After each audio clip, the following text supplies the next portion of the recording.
Louange au Créateur de l'univers, salutations de paix, de vie, de force et de santé à tous. Après avoir vu donc les origines du racisme spirituel envers le peuple originel dans les textes dits juifs, musulmans et chrétiens, puis dans le Coran et la Bible Nouveau Testament, on va maintenant terminer avec la Bible Ancien Testament et voir ensemble comment le récit du refus de Satan de rendre hommage ou de se prosterner devant Adam ou devant l'homme par excellence selon la volonté de Dieu s'articule dans la Bible Ancien Testament et plus précisément dans les livres de Job. Le livre de Job est un livre particulier à plus d'un égard. Mais l'une des choses les plus notables est que dans ce livre, il est nullement question d'Israël, de Juifs, de Dieu d'Abraham, d'Isaac et de Jacob. On ne parle même pas de la loi de Moïse. Nulle part on parle du peuple hébreu. Le seul livre qui est à peu près semblable à celui de Job, c'est celui du prophète Habakkuk, qui n'a cependant que 3 chapitres contre plus de 40 chapitres pour le livre de Job. Mais les deux livres sont liés. On en reparlera si Dieu veut. Mais, par contre, le livre de Job a encore une autre particularité, c'est que il fait maintes et maintes fois référence à la création. D'ailleurs, Job est un des personnages dont il est le plus difficile, bibliquement parlant, de se situer dans le temps, car justement, dans son livre, on ne mentionne pas tous les personnages repères de la Bible que nous avons cités. Donc, on ne peut dire exactement à quelle époque a vécu Job, car en vérité, Job est plus qu'un simple personnage. Il est aussi un personnage cosmique et métaphorique. Avec le temps, Job est lié, tout comme Adam, et tout comme le peuple originel. Et à travers Job, cette métaphore de l'histoire de Job, c'est l'histoire du peuple originel qui est racontée donc sous forme de métaphore.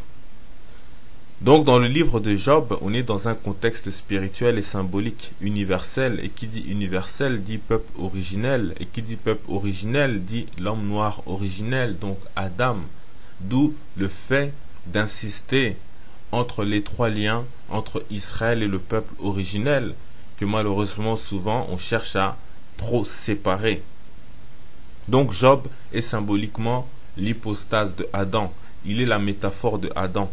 Il est l'homme par excellence, celui que Dieu honore et vante, même devant les anges, et que pourtant Satan refuse de reconnaître à sa juste valeur, et au contraire, il le persécute. Dans le livre de Job, on retrouve tous les ingrédients du récit du refus de Satan et de sa haine et du racisme envers le peuple originel, symbolisé par Job et sa famille. On va donc faire le parallèle avec les faits que nous avons vu dans le Coran, dans le Nouveau Testament et dans les Apocryphes, mais on va plus se baser sur le Coran et le Nouveau Testament, et ce sur 5 points. Entre le livre de Job et les récits du refus de la prosternation de Satan dans le Coran et les autres sources, on verra les autres points peut-être dans une autre vidéo si Dieu veut. Maintenant, voyons donc ces 5 points communs qu'il y a dans ces différents récits. Premièrement, les anges sont assemblés devant Dieu et Satan se retrouve parmi eux. Et Dieu va faire donc un honneur à Adam dans le Coran et dans les autres récits. Et dans le livre de Job aussi, les anges sont assemblés devant Dieu et Satan se retrouve parmi eux. Donc ça c'est le premier point. Le deuxième point, c'est que dans le Coran par exemple, on nous dit que Dieu dit aux anges de se prosterner devant Adam et seul Satan refuse de s'incliner.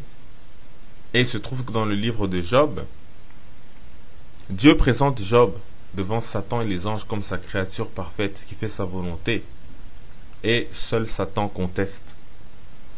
Le point 3 est que dans le Coran, par exemple, Satan demande un délai à Dieu et obtient la permission d'attaquer et tenter Adam pour l'égarer de la voie de Dieu. À ce moment, Adam est encore au paradis. Dans le livre de Job, Satan demande à Dieu et obtient la permission d'attaquer, de tenter Job pour l'égarer de la voie de Dieu. À ce moment, Job vit une situation paradisiaque. Il est dans la prospérité la plus totale. En quatrième point, Satan dans le Coran va faire chasser Adam du paradis pour continuer de le harceler sur la terre. Et le Coran dit, avant la chute, que Satan est l'ennemi de Adam, et il en sera encore ainsi après la chute de l'homme sur la terre. Dans le livre de Job, Satan va tout faire pour faire perdre à Job toutes ses richesses et tout son bien-être. Job va donc perdre son paradis. Mais Satan va quand même l'attaquer à nouveau dans sa chute pour l'égarer loin de Dieu par l'oppression physique sur Job. Et il se trouve que le nom de Job veut dire celui qui est traité comme un ennemi, celui qui est haï, persécuté, etc. Donc, tout comme on a dit dans le Coran que Adam et Satan sont des ennemis. Mais Job veut aussi dire, je m'exclamerai. Or, après la chute, Job s'exclame. Il fait une prière, une plainte, durant tout son livre, qui est adressé au Créateur. Et dans le Coran, Adam récite une prière enseignée par Dieu après sa chute. Et c'est suite à cette prière que Dieu va le pardonner. Et c'est à partir de cette révélation, de cette prière qui est enseignée par Dieu, qu'on a toute la tradition prophétique et l'histoire du peuple originel. Dans le point 5, dans le Coran, Satan fait preuve de racisme en méprisant la race de l'homme, qui est fait de boue. Et Satan étant un esprit qui s'assemble même avec les anges, se considère lui comme un être supérieur. Dans le livre de Job, un esprit inconnu et effrayant murmure doucement des paroles qui reflètent les propos de Satan, comme quoi l'homme est inférieur aux anges et qu'il n'est qu'un être créé de la poussière de la terre, donc de la boue. Donc voilà, c'était là ces 5 points que nous allons voir ici. Néanmoins, il y a beaucoup d'autres éléments, comme par exemple, on l'a dit, le fait que le livre de Job est celui qui parle le plus de la création du monde. Or, on sait que Adam est situé dans le contexte de la création. Mais ici, on va plutôt se concentrer sur ces 5 points qu'on a cités. Donc, on commence par le premier point qu'on va développer. Donc, comme on a dit, dans le Coran et dans les récits apocryphes, les anges sont assemblés devant Dieu et Satan est autour d'eux. Il est parmi eux. Dans le Nouveau Testament, on a vu que cela se rapporte à l'image des rois mages qui représentent les anges et le roi Hérode qui représente Satan. Et tous ces différents personnages, en fait, se retrouvent à un moment donné ensemble. Dans Matthieu chapitre 2, verset 7, on nous dit « Alors Hérode fit appeler en secret les mages et s'enquit soigneusement auprès d'eux. Depuis combien de temps l'étoile brillait ?» Et ensuite Hérode reconnaît que lui aussi c'était de son devoir de se prosterner devant le Christ qui venait de naître, qui est donc aussi à l'image de Adam et à l'image de Job.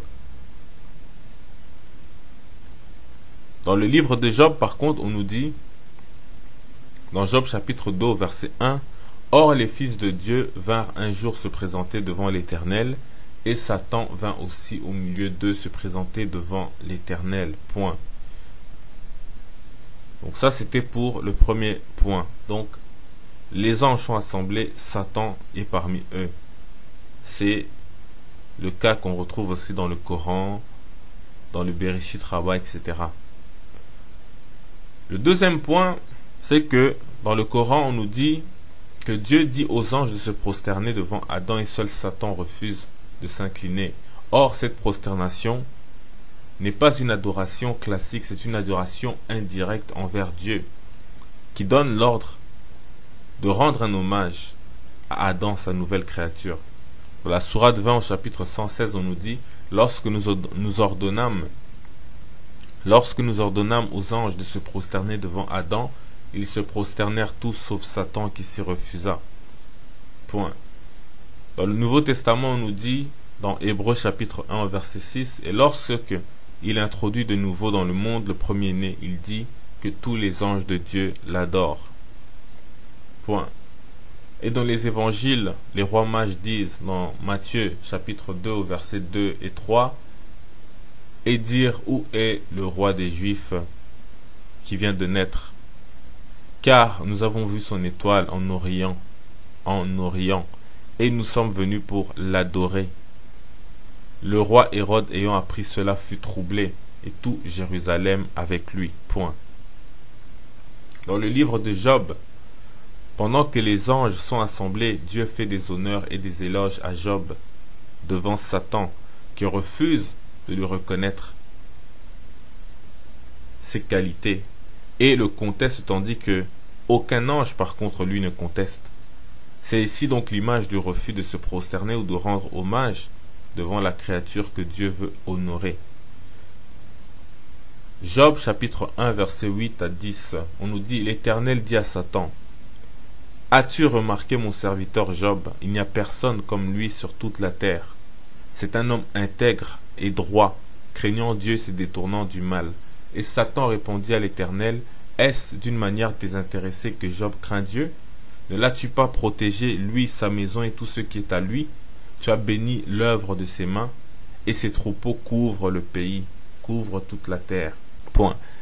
Donc, ici, on voit que Satan conteste la droiture, la grandeur, la gloire de Job, l'honneur que Dieu fait à Job, car il estime que Dieu lui a donné le paradis, lui a donné tout ce dont il a besoin, et c'est par cet intérêt-là qu'il craint Dieu. Donc, on voit que Satan s'oppose à la parole de Dieu. Et il ajoute, et là c'est notre troisième point, dans Job chapitre 1 versets 11 et 12, mais étends ta main, touche tout ce qui lui appartient, et je suis sûr qu'il te maudit en face. L'Éternel dit à Satan: voici tout ce qui lui appartient, je te le livre, seulement ne porte point la main sur lui. Et Satan se retira de devant la face de l'Éternel. Point. Donc Dieu donne la permission à Satan de tenter d'égarer Job. Donc Dieu parie entre guillemets sur le fait que Job ne se détournera pas de lui. Dans le Coran, Satan dit, dans la sourate 38, versets 81 à 85, Seigneur, demanda Satan, accorde-moi un sursis jusqu'au jour où ils seront ressuscités. Dieu dit alors: tu es de ceux à qui un délai est accordé, jusqu'au jour du terme fixé. Par ta puissance, dit Satan, je les égarerai tous, à l'exception de ceux d'entre eux qui sont tes serviteurs élus. En vérité, dit le Seigneur, et la vérité est ce que je dis, je remplirai la géhenne de toi et de tous ceux parmi les hommes qui t'auront suivi. Point. Dans cette sourate, Satan reçoit la permission de Dieu de s'en prendre à Adam et à ses descendants, dans le but de voir si Satan sera capable de les éloigner de Dieu. Et c'est le cas de Job aussi, puisque Satan dit que si tu lui enlèves tout ce qui lui appartient, si tu me laisses lui enlever tout ce qui lui appartient, lui arracher de son paradis, le faire chasser de son paradis, eh bien, Job va te maudire en face. Le quatrième point maintenant, on nous dit, par l'action donc de Satan, Adam est chassé du paradis. Et il se retrouvera sur la terre, avec toutes les difficultés que cela comporte. Donc Adam est dans un terrain où il devient plus susceptible de se faire égarer et tenter par Satan. Sourate 20, chapitre 117 à 119, nous dîmes alors: ô Adam, cet être est un ennemi pour toi et pour ton épouse. Prenez garde qu'il ne vous fasse chasser du paradis, car ce serait un grand malheur pour toi. Au paradis, tu ne connaîtras ni la faim ni la nudité, tu n'y souffriras ni de la soif ni de l'ardeur du soleil. Point.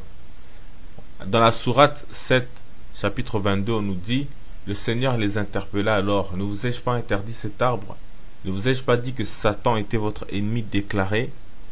Au verset 24, descendez, dit le Seigneur, vous serez ennemis les uns des autres sur terre. où vous trouverez un séjour et une jouissance temporaire. Point. Dans le livre de Job, Job, par l'action de Satan, va aussi être chassé de son paradis pour se retrouver dans une situation où il connaîtra désormais la souffrance, la faim et la nudité après avoir perdu sa richesse et ses enfants. Job chapitre 1 versets 20 et 21. Alors Job se leva, déchira son manteau et se rasa la tête, puis se jetant par terre, il se prosterna et dit: Je suis sorti nu du sein de ma mère, et nu je retournerai dans le sein de la terre. L'Éternel a donné et l'Éternel a ôté, que le nom de l'Éternel soit béni. Point. Donc vous voyez ici, il parle de la nudité. Et il parle aussi de retourner dans le sein de la terre. Or, on sait que tout ça est encore dans le contexte de la Genèse, dans la création de la Bible, où on sait que l'homme est poussière et qu'il retournera à la poussière. Enfin, le cinquième point, c'est dans le récit de Adam et Satan que dans le Coran, il est question du racisme, où Satan se dit supérieur à l'homme qui a été créé de boue, d'argile ou de la poussière de la terre. Dans la sourate 38, la sourate Sad, on nous dit au verset 75 et 76, Ô Satan, dit le Seigneur, qui t'a empêché de te prosterner devant l'être que j'ai créé de mes mains? Est-ce par orgueil ou te considères-tu supérieur à lui? Ou te considères-tu supérieur à lui? Je suis, répondit Satan, meilleur que lui, car tu m'as créé de feu et tu l'as créé d'argile. Point. Il faut rappeler que Satan ici est parmi les anges. Donc la supériorité dont il parle peut s'interpréter comme celle des anges sur les humains. Or, il y a une controverse dans le monde musulman sur l'identité de Satan, et pour les uns, on nous dit que Satan est un djinn. Pour les autres, Satan est un djinn et en même temps c'est un ange. Car, en fait, l'ordre de se prosterner concernait les anges. Et donc si Satan n'était pas un ange, il n'était pas concerné par cet ordre-là. D'autres encore vont dire que Satan ne peut pas être un ange, car dans le Coran on dit que les anges obéissent à Dieu. Or Satan a désobéi, etc., etc. Cependant, il semble en vérité que tout le monde a un peu raison, puisque même les chrétiens, les juifs qui croient que Satan était autrefois un ange, ne disent plus qu'il est un ange aujourd'hui.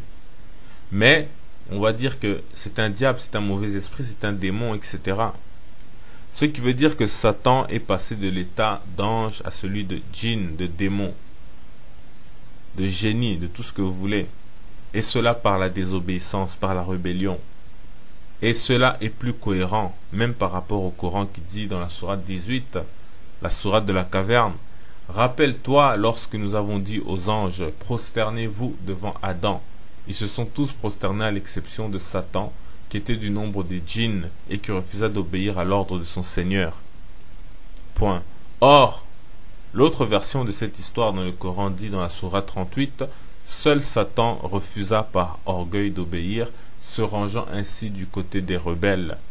Point. Donc la rébellion peut être liée au fait qu'il est devenu un djinn et il a perdu son statut d'ange, ce qui est cohérent par exemple avec la Bible qui dit dans 2 Corinthiens chapitre 11 verset 14, et cela n'est pas étonnant puisque Satan lui-même se déguise en ange de lumière. Point. Donc s'il se déguise en ange de lumière, c'est qu'il n'est plus un ange. Et l'autre information ici est que on nous parle de lumière. Or, c'est ici aussi un objet de discorde chez les musulmans qui disent que les anges sont faits de lumière et les djinns sont faits de feu. Donc Satan, qui se dit avoir été créé de feu dans le Coran, est un djinn et non pas un ange. Sauf que cette distinction, en fait, entre la création par le feu et la lumière n'est pas clairement mentionnée dans le Coran, mais dans les hadiths. Or, le feu dégage une lumière. Le soleil en est la preuve de tous les jours. Dans le livre des secrets de Enoch, les anges sont faits à base de feu. Dans le Bereshit Rabbah, on nous dit qu'ils sont faits de l'éclat de la Shérina. On sait que la Shérina est souvent représenté, notamment par les juifs d'aujourd'hui, comme l'éclat, la lumière divine, le feu divin. Donc les deux éléments se retrouvent, feu et lumière.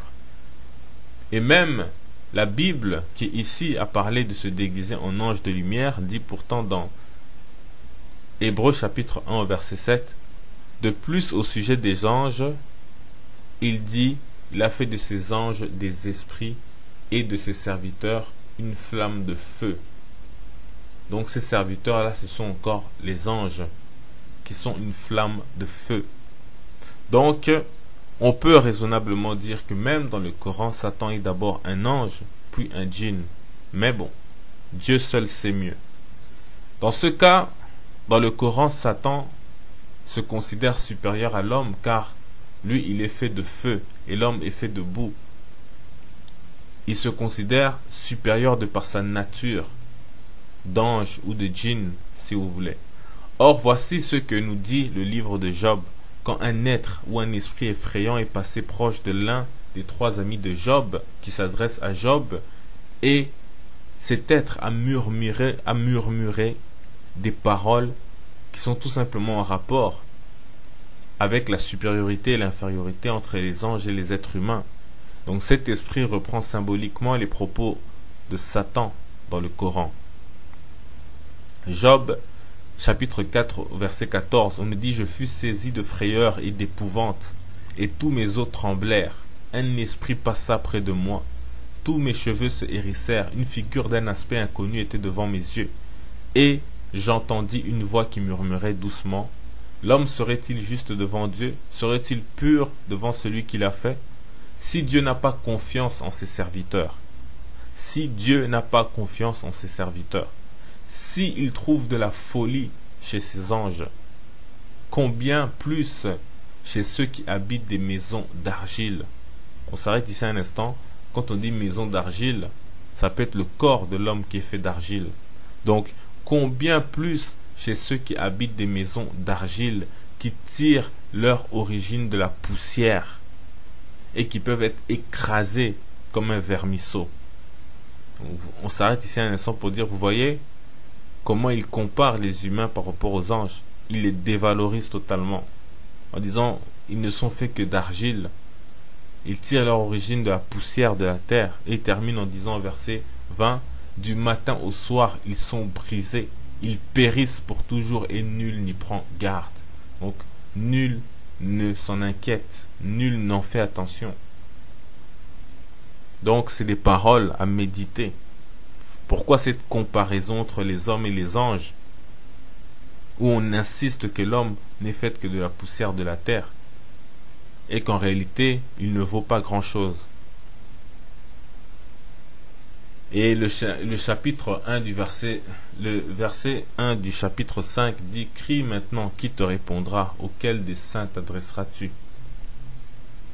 Crie maintenant, qui te répondra? Auquel des saints t'adresseras-tu? Donc, on retrouve donc cette notion de supériorité raciale entre la race des anges à laquelle Satan s'identifie et celle des hommes, les fils de Adam, identifiés donc par Job, et on les dévalorise. Donc ici, on a vu les ingrédients clairs qui assimilent le récit du refus de Satan de se prosterner devant Adam dans le récit de Job. Mais dans la prochaine vidéo, on va entrer en profondeur, si Dieu veut, dans le récit de Job, et vous allez voir à quel point Job est un personnage cosmique qui représente la lignée de Adam dont parle le Coran. Job est lié avec le temps. Il est aussi un personnage spirituel, symbolique et intemporel.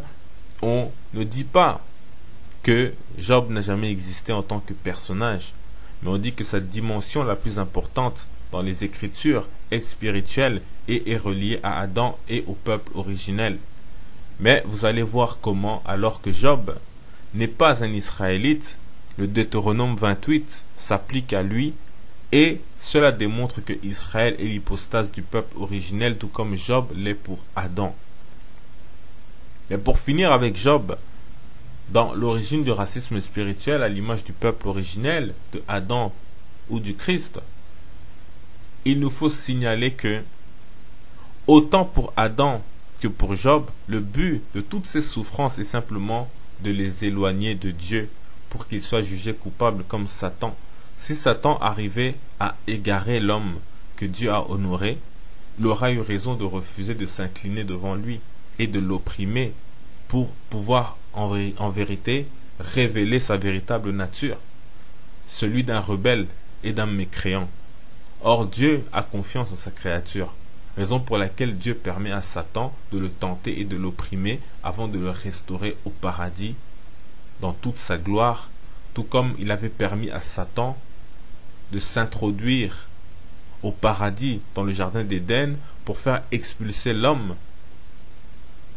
Et c'est ce délai dont parle le Coran, cette permission, car Dieu aurait pu bannir Satan et le garder éloigné du paradis. Mais quel aurait été le mérite de l'homme sur Satan, voire même sur les anges? Ainsi le racisme a pour but, entre autres, de faire en sorte que l'homme noir, fait à l'image de Adam, celui que Dieu voulait que même les anges l'honorent, y compris Satan, se sentent si méprisés et opprimés qu'il renonce à Dieu définitivement pour emprunter la voie de l'égarement et être privé du paradis et ainsi en priver toute l'humanité, puisque dans ce système de racisme, le reste des hommes sont placés au-dessus du peuple originel. Et jamais ils ne chercheraient à renoncer à cette place, mais au contraire, ils se battent les uns contre les autres pour obtenir la première place. Et cela sans Dieu, puisque pour être du nombre des croyants, il faut admettre que tous ces grands prophètes étaient noirs tels qu'ils étaient, et n'ont pas changé leur couleur de peau, en faire des blancs, etc. Or, faire cela, c'est pour toutes ces nations, comme prendre le noir qui est tout en bas et le mettre tout au-dessus, malgré eux, contre leur volonté, contre leur gré. Et ils ne veulent pas ça, puisqu'ils veulent avoir la première place. Ils veulent ignorer les couleurs des prophètes, alors qu'ils ne savent pas que c'est là un signe de Dieu. Donc, c'est l'homme noir qui a provoqué la chute, et c'est à lui que revient la charge de réparer cette faute. Donc, le peuple originel a un grand rôle à jouer. Ainsi, il faut en prendre conscience et le méditer et comprendre pourquoi cela ne viendra jamais des peuples, mais d'abord du peuple originel. Ainsi, nous avons vu le thème de la chute et de la résurrection, que ce soit du Christ, de Job ou de Adam, donc du peuple originel, car le Christ égale Adam. Il y a le Christ d'en haut, puis le Christ d'en bas, qui souffre, meurt et ressuscite dans sa gloire. Certes, peut-être pour les musulmans, ils vont dire pour les uns qu'il n'est jamais mort, qu'il n'est jamais ressuscité, etc. Mais si Dieu veut, on retournera dans le Coran et on va regarder ça plus en profondeur. De toute façon, il ne pourrait en être autrement dans la simple mesure que les textes antiques le confirment. Et on en reparlera si Dieu veut. Adam égale peuple originel. Adam était glorieux au paradis, il a chuté, il a connu sa souffrance sur terre, puis sa résurrection, il est retourné au paradis, encore plus glorieux. Cela aussi le parcours du peuple originel, de la gloire à la chute, puis la résurrection. Job aussi était glorieux au départ, il était prospère, donc il avait le paradis sur terre, il a chuté, il a perdu ce qui lui appartenait, il a souffert jusque dans sa chair pour au final être revivifié, sa famille ressuscitée et ses biens multipliés. On a aussi dans ce récit de Job le secret de l'indestructibilité du peuple originel qui se reproduit sans cesse dans le récit de Job et en fait de Adam aussi jusqu'au jour de la résurrection, puisque nous sommes tous les descendants de Adam. C'est Adam qui se reproduit sans cesse au travers de nous et au travers particulièrement du peuple originel qui est, comme on l'a dit, l'image de Adam. Car Dieu a dit à Satan que il peut faire souffrir Job, il peut faire souffrir Adam, Il peut faire souffrir le peuple originel, mais il ne peut pas le tuer. Voilà pourquoi même les nations, la famine, les épidémies, la misère ne peuvent arriver à bout du peuple de Dieu. La seule chose qui peut le détruire, c'est le reniement de sa foi à son Créateur.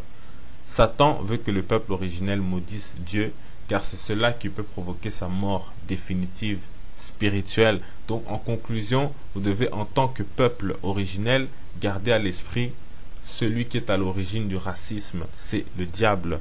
Et ce racisme a été établi pour opprimer le peuple noir, le peuple originel, le peuple de Dieu.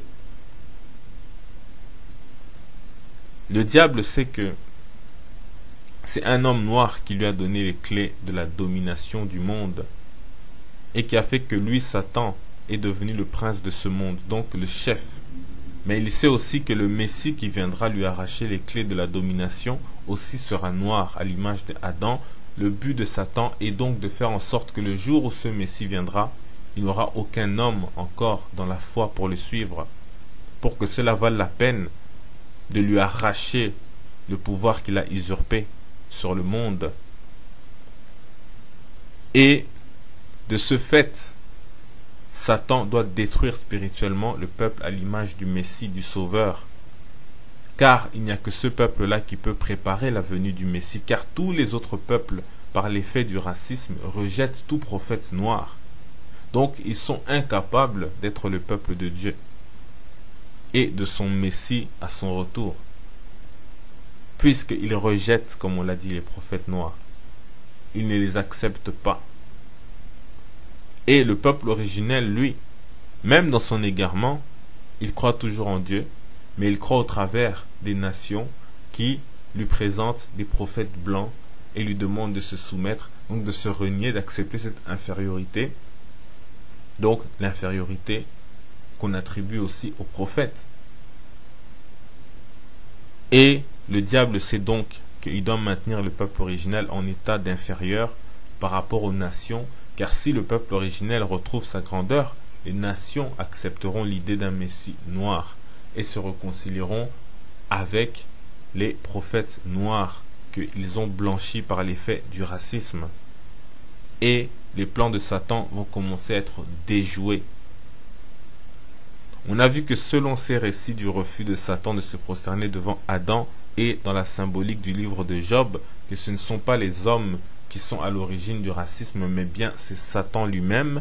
Il est donc inutile d'haïr les peuples, les nations, les blancs, etc., même les racistes, car ils font partie de l'humanité, ils font partie des ennemis de Satan.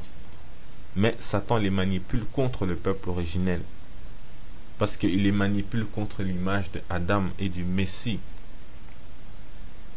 Comme dit la Bible dans Éphésiens chapitre 6 verset 12, « Car nous n'avons pas à lutter contre la chair et le sang, mais contre les dominations, contre les autorités, contre les princes de ce monde des ténèbres, contre les esprits méchants dans les lieux célestes. » Point.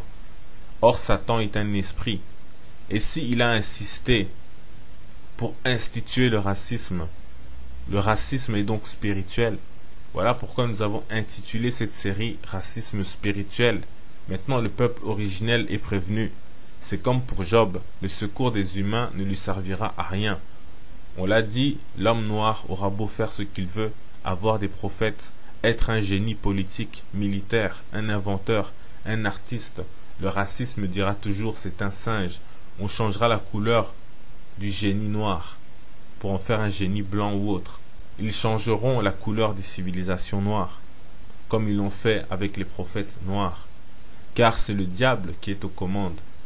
Et face à lui, le seul refuge, c'est le Créateur, tout-puissant, car sans sa protection, on est livré et désarmé face à Satan. Regardez les nations, ils ont abandonné Dieu, et ils en sont fiers, mais ils ne souffrent pas comme souffre le peuple originel, le peuple de Dieu.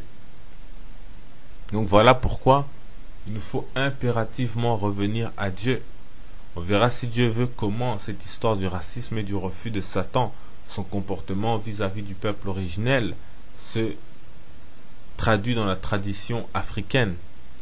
On va aussi entrer en profondeur dans le livre de Job, afin que vous voyez que son récit est un récit spirituel et symbolique, qui représente le peuple originel noir et non pas seulement le peuple d'Israël. Car par exemple, le Deutéronome 28 au verset 35 dit: l'Éternel te frappera aux genoux et aux cuisses d'un ulcère malin dont tu ne pourras guérir. Il te frappera depuis la plante du pied jusqu'au sommet de la tête. Point. Donc ici, on est dans la loi de Moïse. On s'adresse à Israël. Pourtant, regardez ce qu'on nous dit dans le livre de Job. Job chapitre 2 au verset 7. Et Satan se retira de devant la face de l'Éternel, puis il frappa Job d'un ulcère malin depuis la plante du pied jusqu'au sommet de la tête. Depuis la plante du pied jusqu'au sommet de la tête. Point. Dans le Deutéronome 28, 35, on a bien dit: il te frappera depuis la plante du pied jusqu'au sommet de la tête. Donc déjà, on comprend bien que lorsqu'on dit l'Éternel te frappera, c'est dit que l'Éternel t'abandonnera et tu seras livré à Satan qui va venir te frapper. Mais comme tu n'auras plus la protection de Dieu, c'est comme si tu avais la malédiction de Dieu. Or, Job n'est pas un Israélite, il est du pays de Huth, c'est un des fils de l'Orient. Il faut savoir que dans la Bible, le premier Huth est un fils de Sem. C'est simplement pour dire de quel pays il est. Ça ne veut pas dire que lui aussi c'est un fils de Sem ou de Huth, mais c'est pour le situer. Il y a un autre Huth aussi plus tard dans la lignée de Édom. Mais dans tous les cas, puisque Job n'étant pas un Israélite, et il subit en fait le même sort, le même châtiment que l'Israélite lorsqu'il s'éloigne de Dieu. Dans la symbolique, c'est le peuple originel qui subit le châtiment destiné à Israël lorsqu'il s'éloigne de Dieu. Donc il ne faut pas dissocier trop Israël et l'ensemble du peuple originel noir, car Job était noir. On le voit dans Job chapitre 30 au verset 28. Il dit: je marche noirci, non pas par le soleil, je me lève en pleine assemblée et je crie. Point. Il n'a pas bronzé, mais noirci. Ce qui veut dire que il est noir déjà à la base. Car il reconnaît que cette fois-ci, ce n'est pas à cause du soleil. Cela veut dire que le soleil aussi aurait pu le rendre aussi noir. Mais cette fois, comme on l'a dit, ce n'est pas le cas. Or, aucun blanc ne peut noircir par le soleil. Donc Job est bien noir et il représente le peuple originel. Et on sait que le terme noir qui est associé dans le livre de Job est un terme qui décrit aussi les personnes. Comme on le voit dans le livre des Cantiques, et on l'a déjà vu dans une autre vidéo, c'est les mêmes racines de mots pour décrire la femme noire de Cantique et Job. Et donc on a dit Job représente le peuple originel. Et il est dit dans Job chapitre 15 verset 17 à 19: je vais te parler, écoute-moi, je te raconterai ce que j'ai vu, ce que les sages ont fait connaître, ce qu'ils ont révélé l'ayant appris de leur père. À eux seuls appartenait le pays, et parmi eux nul étranger n'était encore venu. À eux seuls appartenait le pays, et parmi eux nul étranger n'était encore venu. Point. Il n'y a que le peuple originel qui était au départ sans étranger. Voilà ce que racontent les sages de la lignée du peuple originel. Mais on entrera plus en détail dans la vidéo qui sera consacrée à Job. Et il n'y a que dans le livre de Job, qui est un hypostase de Adam et du peuple originel, qu'on parle autant de la création. On parle des anges comme étant les fils de Dieu, de Satan, du dragon, du serpent ancien comme dans le livre de la Genèse dans le jardin d'Éden. Job est bien un personnage aux multiples dimensions et symbolise le peuple originel. D'ailleurs, le nom de Job veut dire être haï, comme on l'a dit, traité en ennemi ou persécuté. Quel parent irait donner un nom pareil à son enfant pour qu'il soit ensuite persécuté et traité comme un ennemi? Donc, vous voyez ici la symbolique. Et en même temps, on l'a dit, Job veut aussi dire je m'exclamerai. Il va plaider sa cause, il va se plaindre devant son Dieu et son Dieu va le rétablir. Et Job a été terriblement persécuté. On en parle même dans le Coran par son ennemi qui est Satan. Et si Job est symboliquement le peuple originel, alors vous savez qui est votre ennemi. Cette vidéo s'achève.